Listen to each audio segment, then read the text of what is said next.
What you gonna do, brother? Oh, yeah! Are you ready? Hey, yo. And that's the bottom line. Shut that control into a nosedive. Woo! Well, all I can say is someone's been eating their vitamins and saying their prayers. Life sucks, and then you die. Strategy my Oklahoma ass. You're next. What? Oh, that's the Goldberg taking it out. Goldberg just feared the rock. That's cheap, plain and simple. Rest in peace.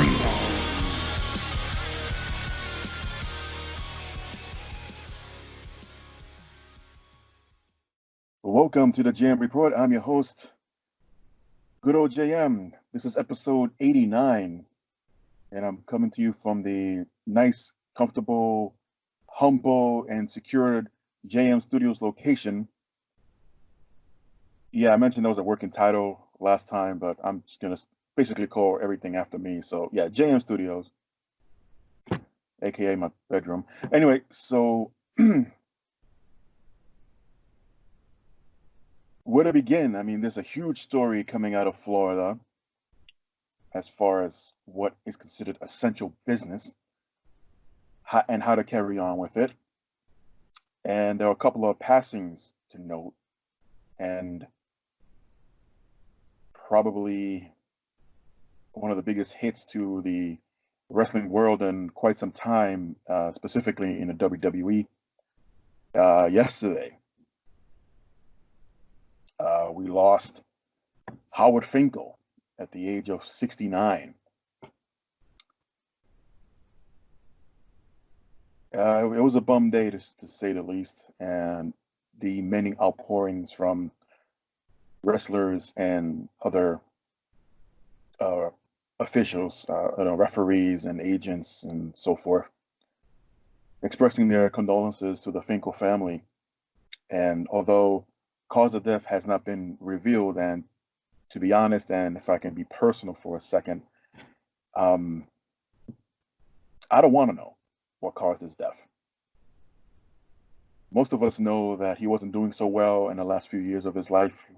He actually suffered a stroke a couple of years ago. And I was very fortunate to meet the man a handful of times, and each time as if he was being nicer. Every time I was able to say hi and ask him a couple of questions for those brief moments. But really humble man. Pretty much everybody that shared their thoughts and condolences pretty much said the same thing, that it was one of the nicest guys ever in the business. To not really ever have an official match, although he's had a handful of tuxedo matches with Harvey Wippleman. After his debut, he became Chris Jericho's lackey back in '99. Joined up with the Bushwhackers for a while, and I mean, he had that comedy bug in him. It just wasn't always displayed whenever he wasn't doing his ring announcing. But it doesn't change the fact that we did lose a Hall of Famer too soon, and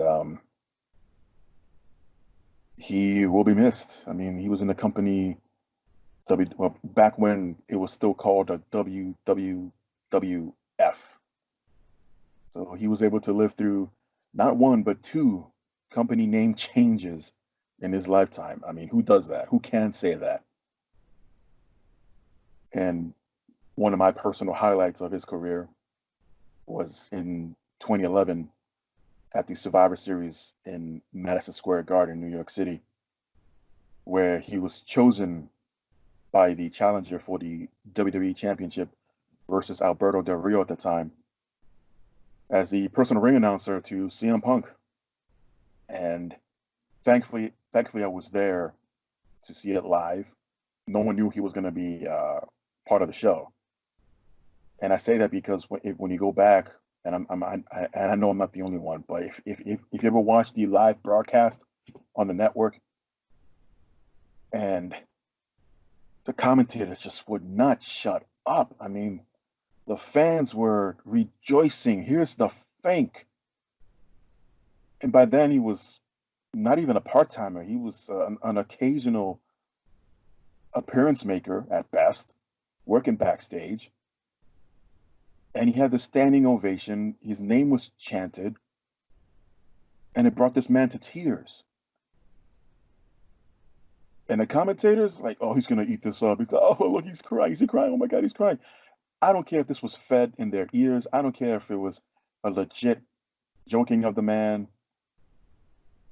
Come on. I'm not saying because Finkel may or may not have been not feeling well at the time, but that's part of modern day entertaining.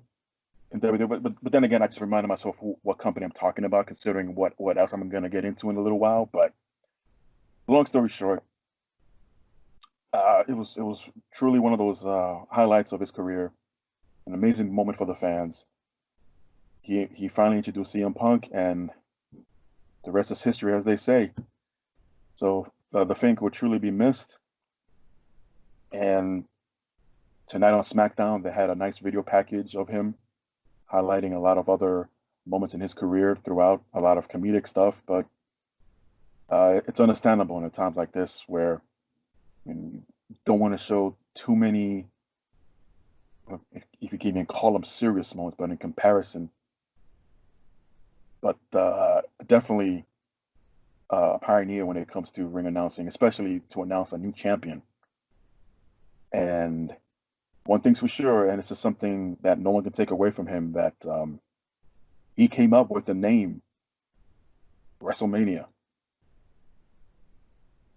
So assuming things are back to, quote, normal next year for WrestleMania in Hollywood, which I'll discuss as well a little bit later, that there'll be some kind of tribute to Howard, similar to the Andre the Giant Memorial Battle Royal, if they ever bring that back, or a women's battle royal again, not named after Moolah. But we'll see. It's obviously too soon to discuss those ideas right now, but we can leave it at that. It's definitely an idea. So I also would like to offer my thoughts and prayers and condolences to the Finkel family, and he'll definitely be missed.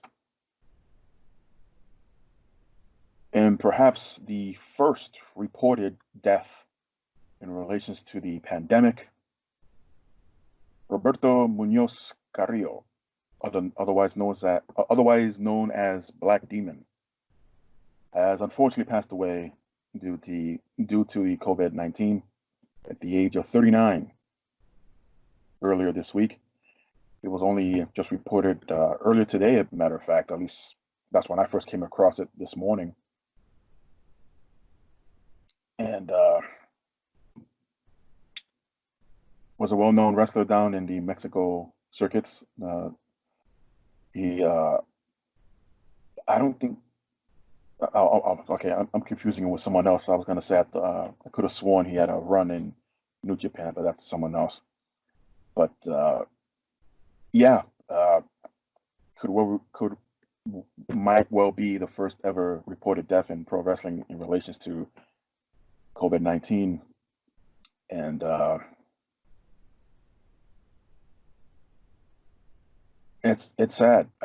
No details as far as how he might have contracted the virus. Details like that, after a while, it's really difficult to pay attention to the details as far as where he was and who he might have been too close to and stuff like that, what he might have touched and brought home. At the end of the day, what can you really do about it? And whether he was hospitalized or whether he was at home when this happened, again, all of this is unclear at the time, other than his life was taken away by it. So I would like to also express my thoughts, condolences, and prayers to the Carrillo family, as Black Demon has passed away. So, because I don't have full access like I normally do when I'm at CSB Studios, I'm going to try to put this together as best as possible, or have it put together as best as possible by the time it's uploaded sometime after midnight. But at least it'll be the most updated stories as possible. So, yeah, the talk right now is WWE in the state of Florida being declared an essential business. Now, I tried to get an earlier episode uploaded actually about 24 hours ago, but due to some bullshit about the music I was using, although it was presented and told to me that said music chosen was copy-free music, but while I was trying to upload it and doing the processing stages, I immediately got the Gmail going off and said, "Hey, so and so is disputing this." I'm like, "You like really? Sound like the Miz there for a second, but and I was already peeved. Fuck it, it's my show. I was pissed off because of what was going on and the story I'm about to share here. So the governor of Florida declared WWE as an essential business and was later questioned throughout the week of how and why this was done. And there's a lot of detail that goes into this, so try to keep up with me. Try to put the notes together as best as possible. So back on April 1st, the state of Florida issued an executive order for essential services after speaking with the White House. In a press conference that occurred earlier this week with Governor DeSantis, the very topic of Vince and Linda McMahon's relationship with the White House was brought up, and was asked about that relationship having any bearing on the state's decision to allow McMahon to continue live week-to-week taping in Orlando during the pandemic. In response, the governor even asked questions to the reporters. What does that have to do with me? They supported me. Did you look that up? And they didn't, and they didn't, right? In referencing to that they didn't support him. Red flags going up all over the place. So he will go on to basically say, in so many words, he denies that any relationship or links between himself, Vince McMahon, and the White House in order to agree to all this. So, an investigation of sorts has begun with local reporters in the Orlando area by John Alba and Stephanie Quinu. Hopefully I haven't mispronounced that name, as it's French and I have difficulties without biting my tongue to pronounce French names. But they put together a bit of a timeline here. But before I get to that, Stephanie Quinu points out that an $18.5 million donation to the state of Florida from Super PAC, basically it's the campaign that's trying to keep the current administration in office come November. So technically speaking, non-WWE money was paid to the state of Florida without any rhyme or reason, and without saying or making the excuse of this is why WWE is now an essential business. So according to these reporters in Orlando on the Spectrum News cable channel, as I mentioned, April 1st was the first time the executive order for essential services to be issued after speaking to the White House. on April 9th, the governor ordered the inclusion of professional sports and media production entertainers with a national audience to be basically, well, at first, shut down. Many communities and counties were giving their executive orders, so to speak, from their local mayor's offices, and some places even had curfews. We had curfew here in my neck of the woods that lasted about 2 days. They shut that quick because nobody was listening, let's be honest. So later on that same day, on April 9th, it was discovered Linda McMahon, wife of CEO to the WWE, Vince McMahon, and a former cabinet member to the White House. Many forget that Linda McMahon served as the administrator of small businesses in the White House. She left that position and no one knew exactly where.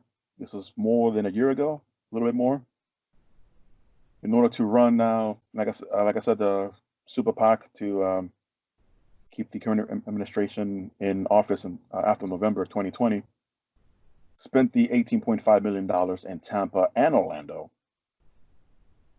And then a mere 24 hours later, reports come out that Vince McMahon had decided to resume live television in Orlando. And keep in mind, this past Monday, I'm still not sure. I'm not convinced this past week's Raw was live. It might have been live to tape. But there were reports that the local shows department was trying to shut them down, and that one of the WWE officials at the Performance Center had to educate the sheriffs and the deputies that no, according to the governor, we are considered an essential business, and as long as we practice the safe distancing and keep the area a closed set, only have essential personnel on site and blah blah blah, we're good to go. So what comes after this bullshit ruling? And if you think I'm full of hot air, just take a good listen to Jim Cornette's take on this, and I'll leave it at that. This led to what's now considered Black Wednesday: massive layoffs, firings, furloughs in WWE and NXT that include wrestlers, backstage agents, coaches, and referees. In a meeting that lasted, it was a conference call actually, but lasted less than 5 minutes. And that was all the time everyone had to be told of the upcoming future, less than 5 minutes later, that there were going to be massive layoffs, and that those that were going to be affected by it will be reached out via text message. On a side note, from a very reliable source, I've come to find out that this is exactly how the XFL went down. Less than a 5-minute meeting, and those, well, everyone actually, players, coaches, office personnel, everyone was terminated a few minutes shortly after that conference meeting took place. But as far as WWE and NXT goes, well, it's a massive list, about 30 people. Now, keep in mind, some of these names, mostly the backstage personnel, are on furlough, meaning that there's a chance that they can get their jobs back as early as July 1st. Take that for what it's worth. So Kurt Angle, Rusev, Drake Maverick, Zack Ryder, Kurt Hawkins, Carl Anderson, Luke Gallows, Heath Slater, Eric Young, Rowan, Sarah Logan, No Way Jose, Mike Chioda, big shocker, one of the biggest shockers I read.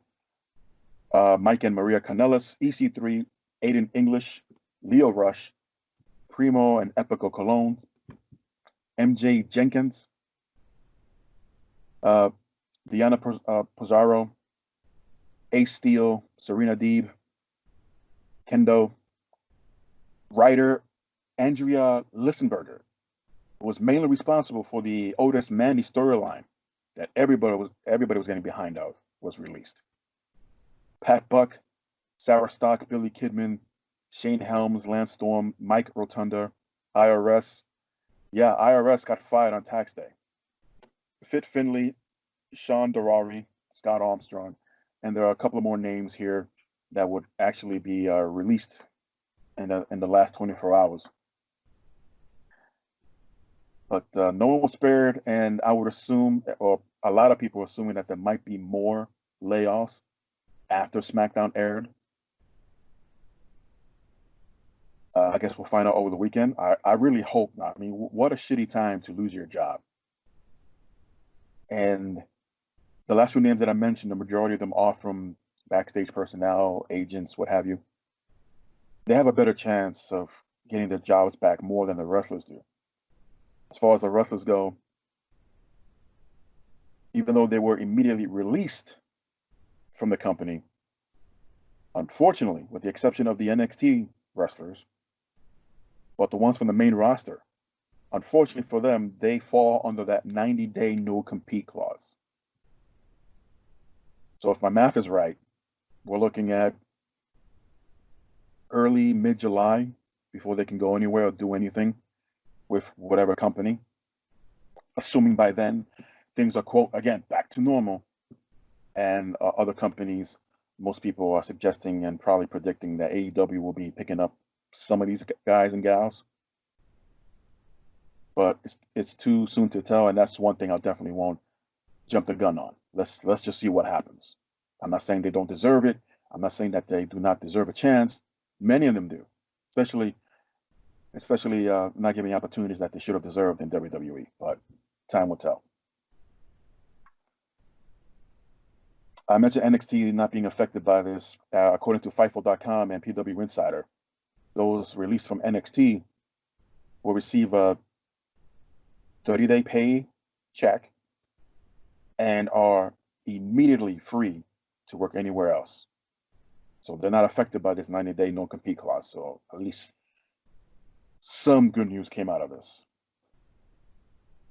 So right now it seems like both of these stories don't really connect, but kind of. They do kind of. One report suggests, and I say this because WWE will never admit to this, but according to What Culture, the cuts came so soon after WWE had deemed itself essential, an essential business or an essential media in Florida, raised not only flags and eyebrows, but a lot of questions. The company themselves had confirmed a $500 million reserve fund comprised of cash and a debt capacity to, quote, manage the challenges ahead. There is a WWE financial expert, Brandon Thruston. I hope I definitely pronounced that name right. But let's call him Brandon.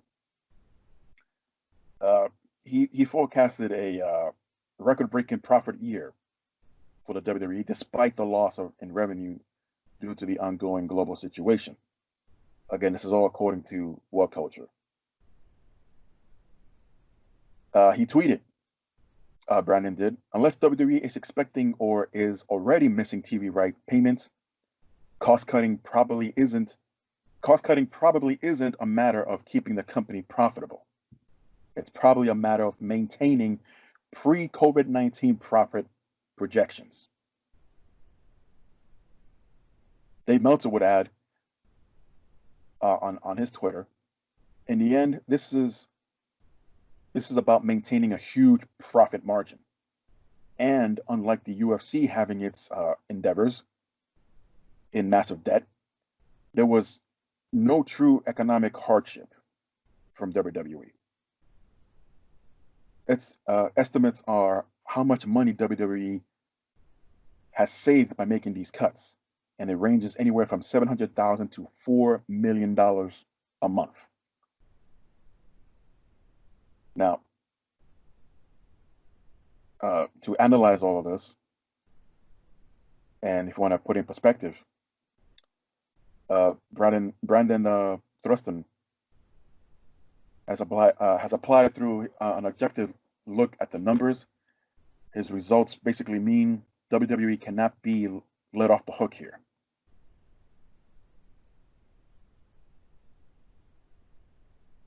Despite all that, the massive layoffs, the massive pay cuts, or what have you, still took place. Many are speculating as well that, like, well, Vince needs to keep his share and stockholders happy. When it comes to that possible $4 million saving, many are turning heads and looking at Goldberg's payoffs in the last two pay-per-views, WrestleMania and Super Showdown, where he basically earned $2 million for each show, despite the outcomes, and having WrestleMania being his last contractual obligation for the WWE. So he's home now, sitting on $4 million, assuming he doesn't have massive bills to pay.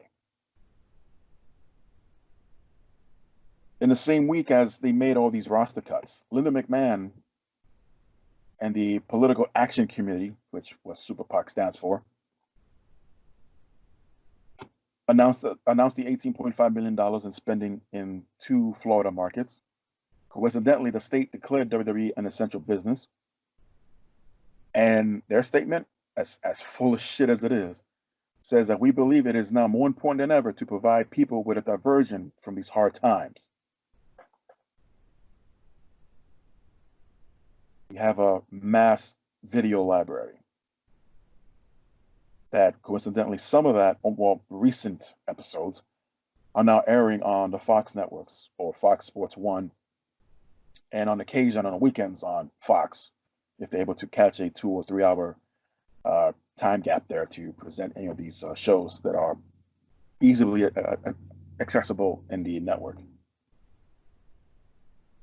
Once again, Meltzer chimed in that the WWE is currently on track to turn a $1 billion profit for this year. And he goes as far as to say, despite craziness going on around the world, that this is a huge windfall that is on the way, even if WWE doesn't put on another Super Showdown pay-per-view in the second half of 2020, if it doesn't run another single house show, if it doesn't bring in even a single dollar more into the merchandising sales. And the point being, McMahon and company are set for another injection of a lot of money. Meltzer described it as Scrooge McDuck levels of cash, regardless of how many were released. And the numbers, even the numbers of the those unemployed now from WWE is reaching 100 people. I'm sure that's an exaggeration, but then again, I haven't come across that myself. So what's there to take from all this? And that's that I gave you the abridged version. There's a lot more details to those details. Is it more than just a business move, or it's just business as usual? They haven't been in this position, WWE, in quite some time, where they had to cut corners to save a buck or two, and had to force themselves to release talent. And talent will usually be the first to go before we get to backstage personnel and office officials and so forth.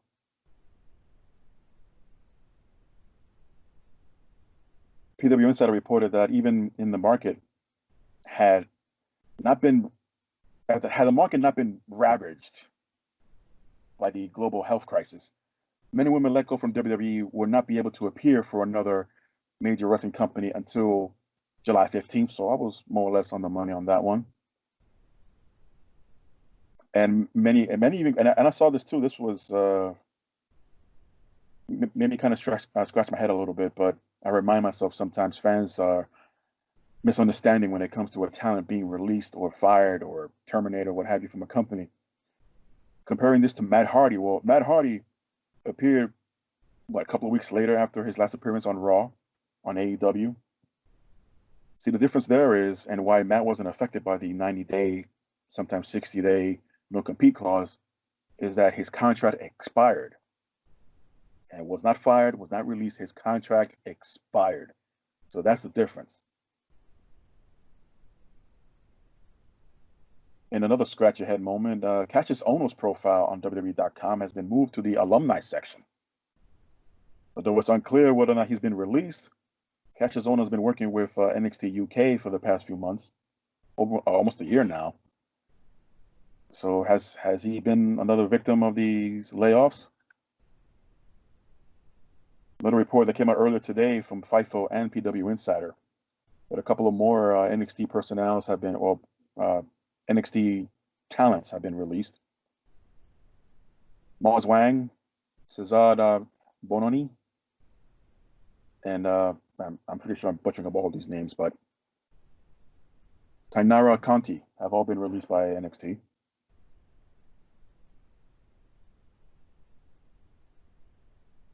Wrestling Inc. did support and backed up the part of the layoffs that some of the backstage personnel were told that they're being furloughed until further notice. They received packages after being sent home. They could return to work as soon as July 1st, although that remains to be seen if things don't change for the better. Their health coverage, at least, will still be paid by WWE, and they can apply for unemployment. Obviously, this does not include the talent or wrestlers because they're, quote, independent contractors. God forbid you offer them health coverage. But if you work backstage, you're considered an employee, and you'll be able to qualify for said coverages. ProWrestling.net. So again, a lot of sources here were pieced together. And again, I'm just giving the abrupt version of all these stories. But ProWrestling.net says that WWE had a $350 million ongoing liabilities that would lease arenas, buildings, equipment, and so forth. So it's no secret that they have yet to be paid from recent Super Showdown shows, at least the last two from that part of the world, and that's after signing an extension specifically for Super Showdown and its location. So they're scheduled to have a second one by the end of the year. I believe originally it was scheduled for October, and assuming they can even leave the country somehow, it could be held off to November, maybe even December. But if you want to look at it from a contractual point of view, they got to work something out. And if they're in fear of being in breach in contract, especially with who they're in business with for Super Showdown, they're going to figure something out, even if they got to sneak out of the country. And I mean, pick your poison at that point, how to do that. But they'll figure it out. If they do, I'm just curious to see who exactly from the roster will be volunteering their services, even if they're requested to appear. How any of that's going to play out.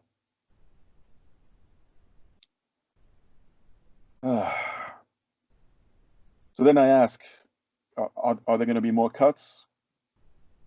Would the NFL, NHL, NBA, etc.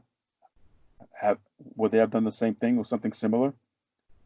I realize many smaller companies are doing this, cutting costs and laying people off. But of course, not everybody has stockholders and shareholders to keep happy.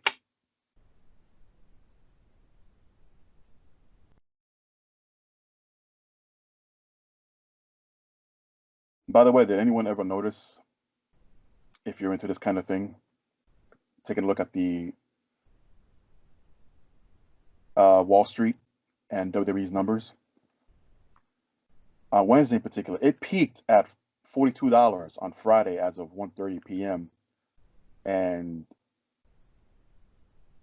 there was a drop on Thursday as it got as high as $39. And I have the numbers for today somewhere here. Give me a second.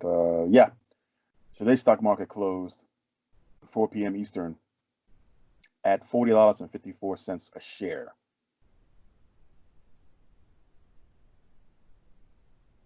And it on Wednesday, on April 15th, when all the craziness was happening with these layoffs, it peaked at 38.39 when stock market closed for that day. So at least it gave a positive reaction to Wall Street when it comes to these massive layoffs. So probably because it's only been 48 hours to that point, maybe there'll be a bigger and a better reaction to this come Monday morning, or at least by the end of trading on Monday. And again, I'm aware WWE in this case, it's a business. It's also a publicly traded company, and they have to keep their shareholders happy and keep the company making profits throughout the year. From all the numbers that have been mentioned here, and to fill in more that I didn't mention, believe it or not, WWE is still the richest it's ever been in its entire history at this moment right now. That includes the income from sponsors, TV deals, ads, commercials, what have you, basically anything with WWE names on it that either they didn't produce or direct themselves from a third party, but again, it has their name on it, making money. I can see now the reference to Scrooge McDuck comes in me. The upside, though, and this is my personal take on this, from all the names that I mentioned, and there's probably a few more that I left out there, and yeah, fuck that press release. The talent release can be finally be used elsewhere whenever they open up for business. Can finally have their light shine and continue working in the business they busted their ass getting into. And to stick it, give the biggest middle finger they can possibly give to the company that they probably always wanted to work in, but now they were released from. Granted, I understand that almost all of the ones that were released on Wednesday gave a reaction video or reaction social media post, and 9 out of 10 would say that they were thankful to the WWE, thankful for the opportunity and all that. Personally, I have a problem with that, being thankful to the company that even though they let you go without even a warning. But who knows? I could have been as humble, but again, the timing just sucks. But at the same time, whenever things get back to order, to normal, they're gonna have the opportunity to showcase their talents elsewhere. If not AEW, there are other options such as Mexico, Japan, MLW, Ring of Honor. Not sure about Impact. I'm not aware of their financial status at this time, whether or not they can even able to offer anything that would match their previous WWE contracts, or just take whatever offer is given to them because they need jobs. Who knows? But I'm not going to speculate on that. They've had too many. They still have too many people on the contract. WWE does.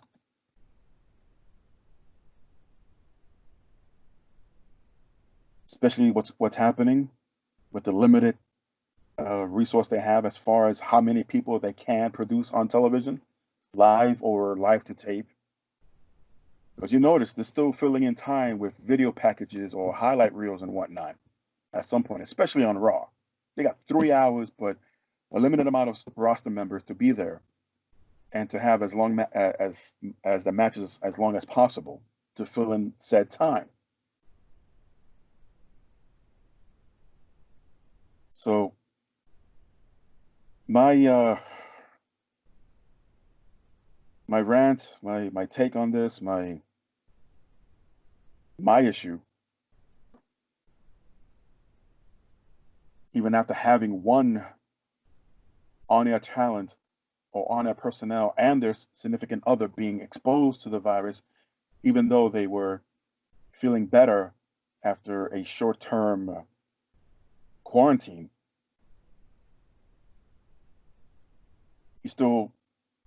I believe it's still tempting fate. You're taking a huge risk here. How does that connect to business in general? I mean, I'll never understand that. I don't have to run my own multi-million or billion-dollar company to even come to closely justifying some of these decisions. But at the end of the day, there's going to be many people that are going to say, well, it is what it is. And unfortunately, yeah, there are people that are pissed off about this. There are people that just shrug their shoulders because they still got jobs, and others like, well, survival of the fittest, right?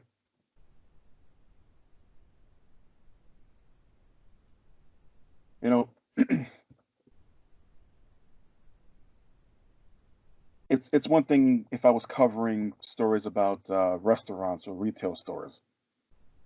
If something like this were to happen, I'll still react the same way. People are losing their jobs. Could something been done? Maybe more than once something could have been done to salvage these jobs, or literally put everything on hold and come back still with your job and see what could be worked out then. And who knows, even if you're taking the time off, you will come back and the economy is all screwed up. You still got to pay salary, you still got to pay rent, property taxes, and everything on the business. It is not cheap. So you bet your ass I'll be upset if it was just people losing their jobs from restaurant business. And there are people losing their jobs from the restaurant business and retail stores and all points in between.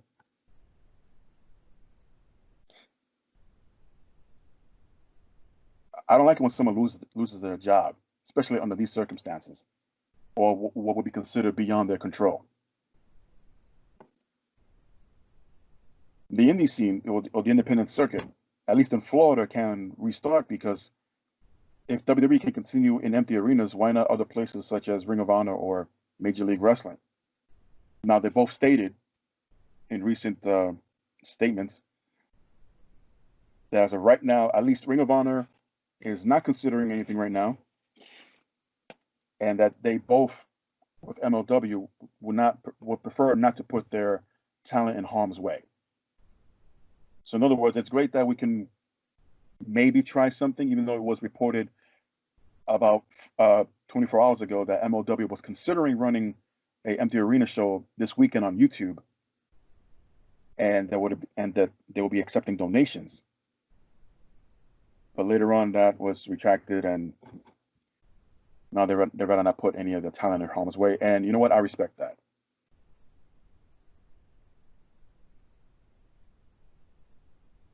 So, what's left? Oh, yeah, there's this little tidbit that may or may not be connected.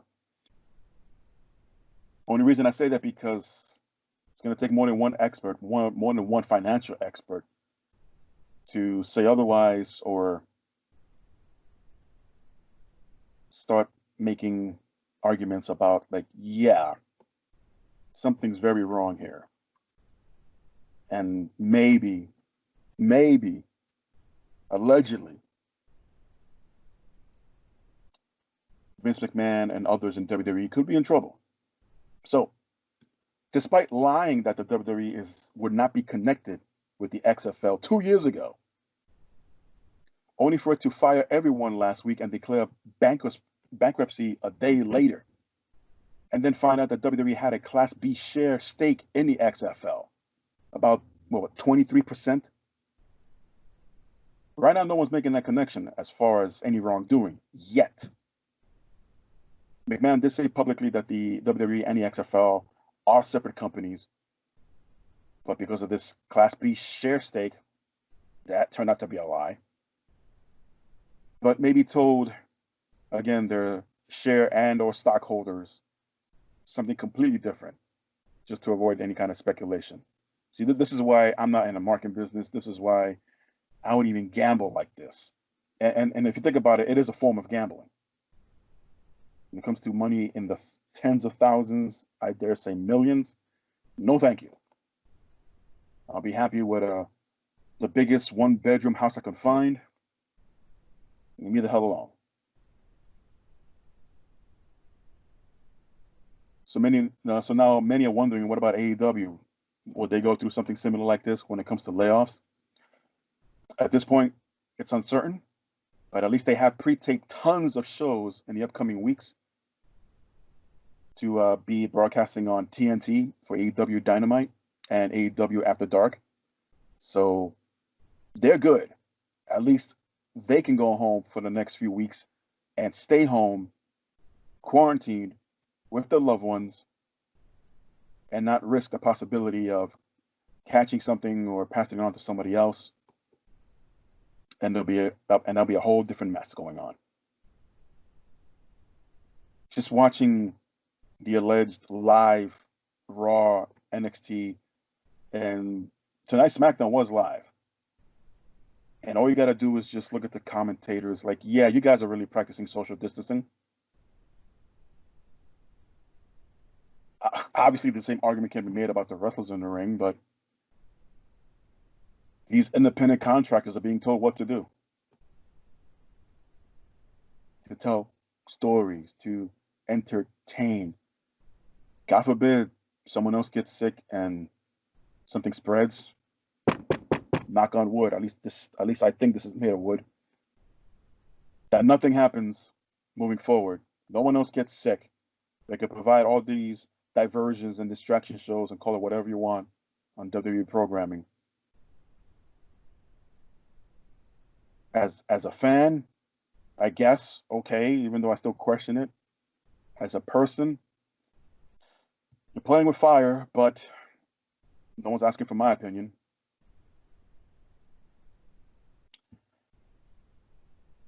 So, this just came out just a few hours ago. Forget about scratching your head.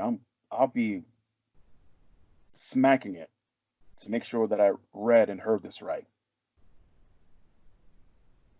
Pro Wrestling Sheet has confirmed that Raw, SmackDown, and NXT will go from live to tape starting on April 25th.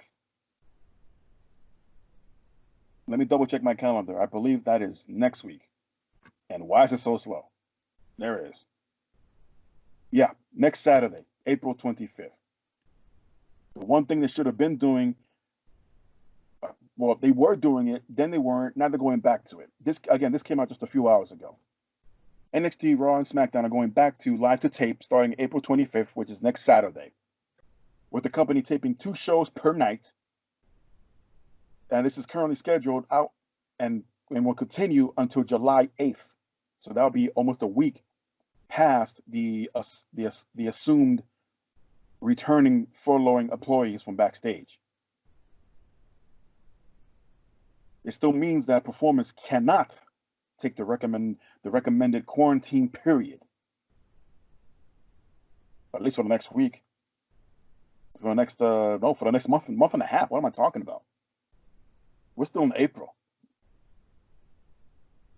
They're going to pre-tape not all the shows. I'm sure there'll be, from the sounds of it, they're going to be an occasional live broadcast here and there. But from now, or at least from next Saturday, April 25th until July 8th, again, this is according to Pro Wrestling Sheet, pre-tape the day of show that's yet to be aired. So, yay, I guess. So, this is what I get out of it. So, instead of putting your talent in harm's way on live TV, you're going to put them in harm's way pre-taped and then air said pre-taped while we still get to see the talent in harm's way only happened a couple of hours ago. From that point in time.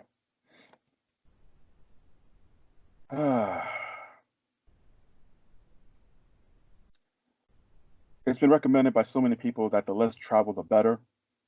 A lot of these members from the roster in WWE have been living out in Orlando, hotels, one of them being Asuka, for example,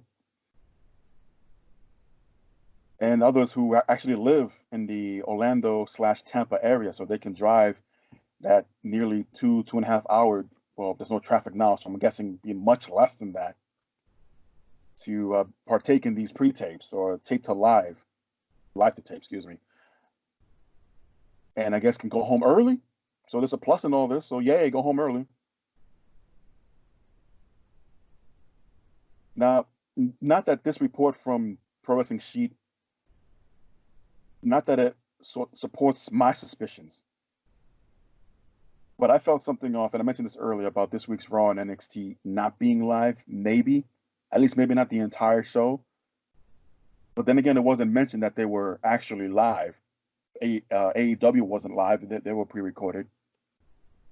But it just does not change the fact and the idea, playing with fire, and what are you going to get out of this besides a huge thing? Oh, well, I'm pretty much answering my own question there, and probably someone is asking, well, they're making money. What do you care? I don't expect everyone to at least humor me enough to try to understand my point of view of this. But it's a very high risk, and I'll leave it at that. They're not fully equipped. All they have, from what I understand, all they have is personnel and WWE doctors checking your temperature before you enter either the Performance Center or Full Sail University. And if you don't mention anything of symptoms and your temperature is normal, you're allowed to come in the building.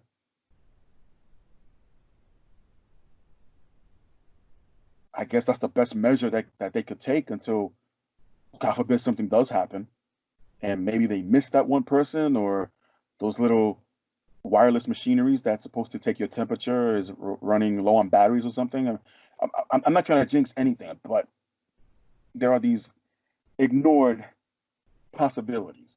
And I don't want to find out that anyone from a Nia Jax to Seth Rollins to Otis or whomever gets sick with the virus.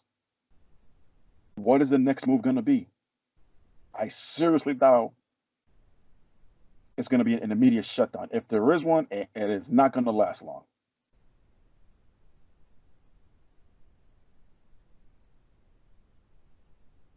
But again, it's convenient when WWE wants to be considered a sport, because that was part of the Essential Business declaration of WWE. They're a sport. And NFL, they're still going to have, they're scheduled to still have next month their draft. But you know what? They're doing it from home, so to speak. But still practicing that social distancing. And I don't think between now and then that's going to change anytime soon. But that's just my personal opinion. And also NFL is working on possibly getting their season started all over again come this fall. Hopefully by then things will be cleared up enough. But if they got to have empty stadium games, then so be it. I don't see how you're going to still practice social distancing with so many players on the field. And how will the quarterback get sacked? What, by finger poke because I don't want to touch you and possibly contaminate you? I don't know if you're sick. You don't know if I'm sick. I don't know if I'm sick.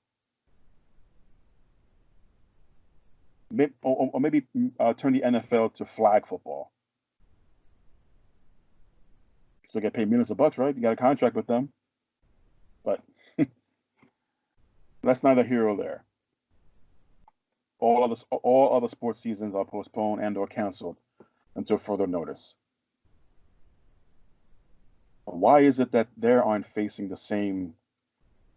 You see, there was an argument made as of a week ago, pretty much when Vince decided to go back to live TV, and that one of the arguments, although not proven, but that one of the arguments was that they're contractually obligated between Fox and Universal for Raw and SmackDown to have a certain amount of dates to be live, basically the majority of the year, and only to be off and have pre-tapes on certain holidays of the year, namely Christmas and New Year's.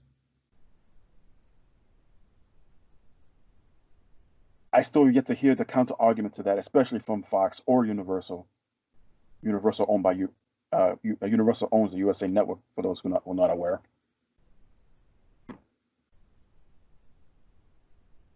Because is anyone from NFL concerned or arguing that point? Oh, we got deals with ESPN, or we got deals with these streaming services, or Fox, or CBS, or NBC. I have not heard that anywhere from any point. So I'll leave it up in the air for a possible return to that argument. But for now, I'm not even going to include that in this one, where WWE has to be contractually obligated to that they have to be live. Vince still could have had, allegedly, asked that favor to be a paying favor, allegedly, to the governor of Florida, the 18.5 mil that came from his wife, to still keep wrestling active, even though you're not supposed to be having those kinds of gatherings of more than 10 people and still practice 6 feet apart of social distancing. You still got to have those shows pre-taped, or pre-tape weeks in advance worth of shows, and then air them on television as you see fit. And of course, fans like me trying to avoid spoilers. No, it has to be live. Maybe that has something to do with the sponsors. If you're not live, then that wouldn't make sense either. Why would you have to be live in order for a sponsor to get your income, or to give you that income because they're airing during a live show? And I love it when they were comparing themselves to Hollywood. Like, we make movies. You know what? Movies have shut down. Every movie production around the world has shut down. So yeah, give me another one. In so many words, and I don't know how long I've been going here. I'm pretty sure nearly an hour at this point with the same topic. It's bullshit. It is all bullshit.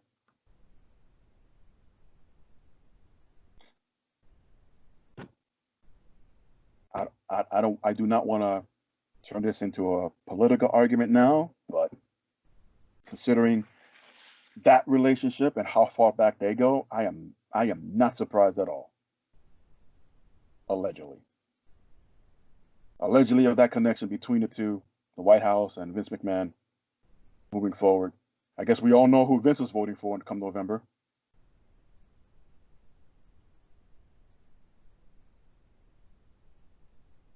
Moving on. And some good news over in Japan, actually. Promotions have united in order to protect their employees during this pandemic, including its wrestlers. Take some notes, Vince. Including New Japan Pro Wrestling, Pro Wrestling NOA, Stardom, All Japan, DDT, Pro Wrestling Diana, and including the Japanese Minister of Education, Culture, Sports, Science, and Technology, have come together to discuss what can be done to protect its employees financially as the country deals with a halt on running live events. The joint proposal was made on behalf of all these companies and more to have the COVID-19 testing kits available to its talent if the supply initially meets the needs of the individuals taking the virus head on. In addition, by the way, this comes from WrestleZone. In addition to that, the promotions have asked the Japanese government for assistance to help their employees that find themselves not garnering any income due to the live entertainment being shut down. And as of right now, we're still waiting word on see if this moves forward. This how many hours difference is that time zone? But this came out earlier today for us. I would say mid-afternoon here on the East Coast. Very curious to see how this works out, because if you look at it, at least from the list I mentioned, you have rival wrestling companies coming together. It will be a snowball's chance in hell to see something like that here in the States. Can you imagine? No, not really, but for the sake of argument. But can you imagine WWE, AEW, MLW, ROH, and Bingo was his name-o, working all together just to help financially help their employees and not lose any of their talents, at least not none of their contractual talents. But then again, WWE had way too many of them that they weren't using. So at the same time, I'm looking at it as a good thing that they released these specific wrestlers, so now they can move on to elsewhere.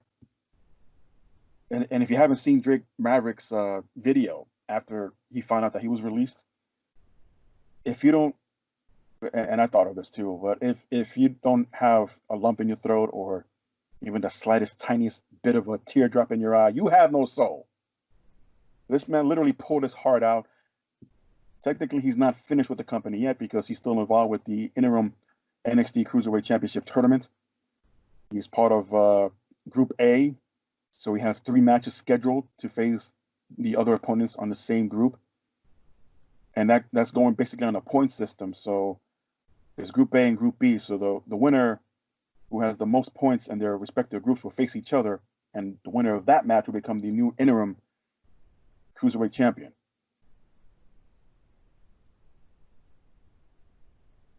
So again, yeah, I'm gonna need a drink after this, and not the sweet kind. In other good news, Roman Reigns, who's been off of television for, what was it, 3 weeks now, including missing WrestleMania for obvious and personal reasons. He did an interview with Muscle and Fitness magazine, and it was revealed there that his wife is once again expecting another set of twins. So right now, if you're one of those Roman Reigns, fan chicks or chick fans, whatever you want to call them, I mean,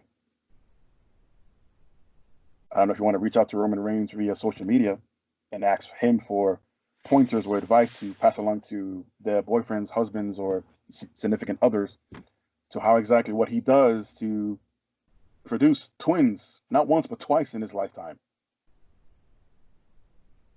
You'd be surprised how many women prefer to have twins their first go around when it comes to having children.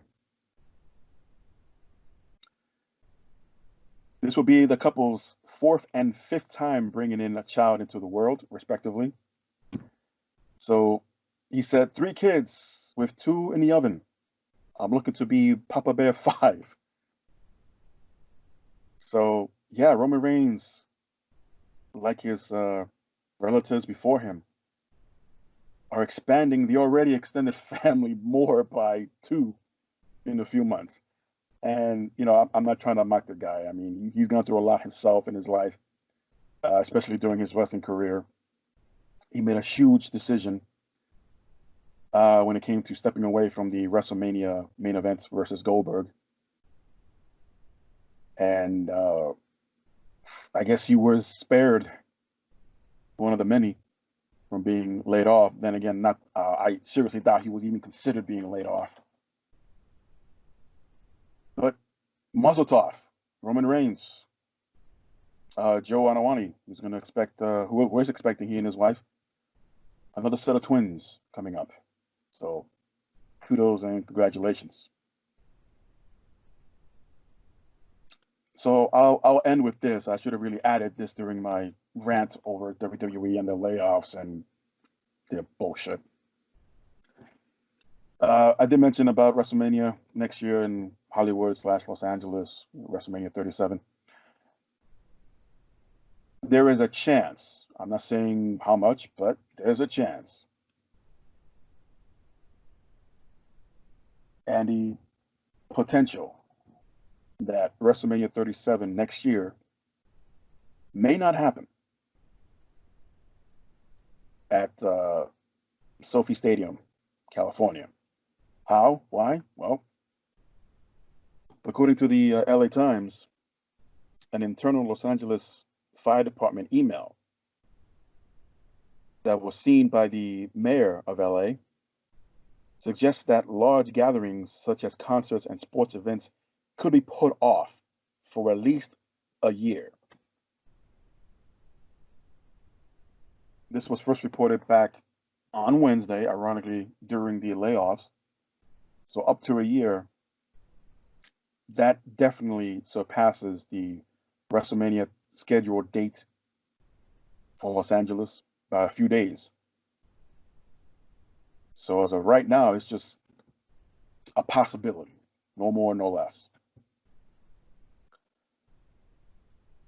But considering how Money in the Bank is not going to be an empty arena or empty performance center pay-per-view coming up after the original arena canceled on WWE, basically.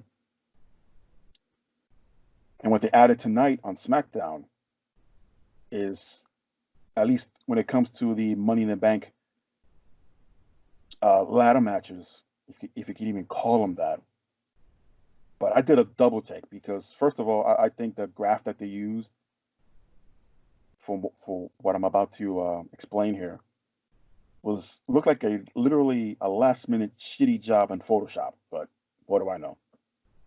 But basically, it's being dubbed the Climb the Corporate Ladder, where the participants who qualify for the respective men and women's ladder matches for the briefcase of Money in the Bank will literally start in the lobby of WWE headquarters in Stamford, Connecticut, and somehow work your way to the top, to the roof,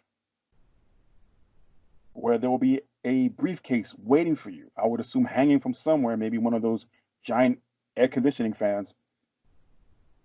And you have to climb a ladder regardless to retrieve said briefcase. And that whomever in the men and women's match is able to claim it will have up to a year to decide which title they want to challenge for when it comes time to cash in the contract inside the briefcase. So again, the last minute shitty looking Photoshop graphic that they used, coincidentally, Becky Lynch was left off. I understand she has an upcoming title defense at Money in the Bank, but you still couldn't have included her. I mean, even if all the shows were pre-taped until then, are you giving us a spoiler in this Photoshop that Becky's gonna maybe drop the title at the Money in the Bank? Because all we saw was Bayley, SmackDown champion, Charlotte, NXT Women's champion, and Drew McIntyre and Braun Strowman.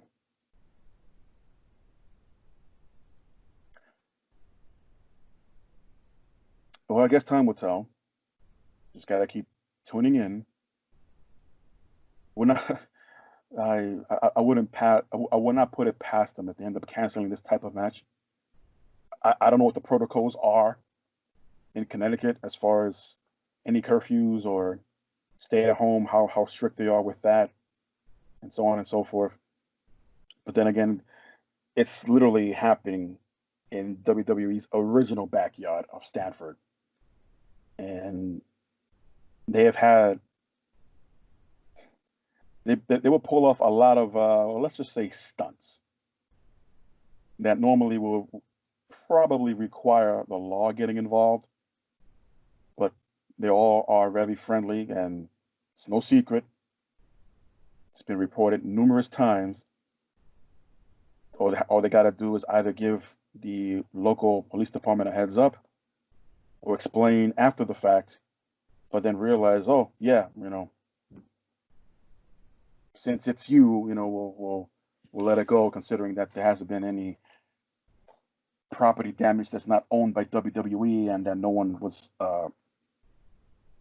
physically harmed in a serious manner. So we'll find out. I don't know about you, but all of this talk is making me hungry. So with that said, let's see what next week brings. Hopefully, hopefully things will look a little bit better come next time you tune into the JM Report. Everyone, keep washing them hands. I would heavily suggest to wear your masks. If all possible, wear gloves when you go outside, especially the latex ones. If you haven't already and are planning something for your birthdays and your anniversaries, you want to say, well, happy birthday and congratulations. There's no need to stop celebrating those special occasions because of what's happening. No need for it. So everyone be safe, be healthy, behave. Till next time. I found the strength to open my eyes, leave it all behind. So open your mind and realize that your beautiful world could take my life. And I'm sinking under, drowning faster. Please just let me breathe. The air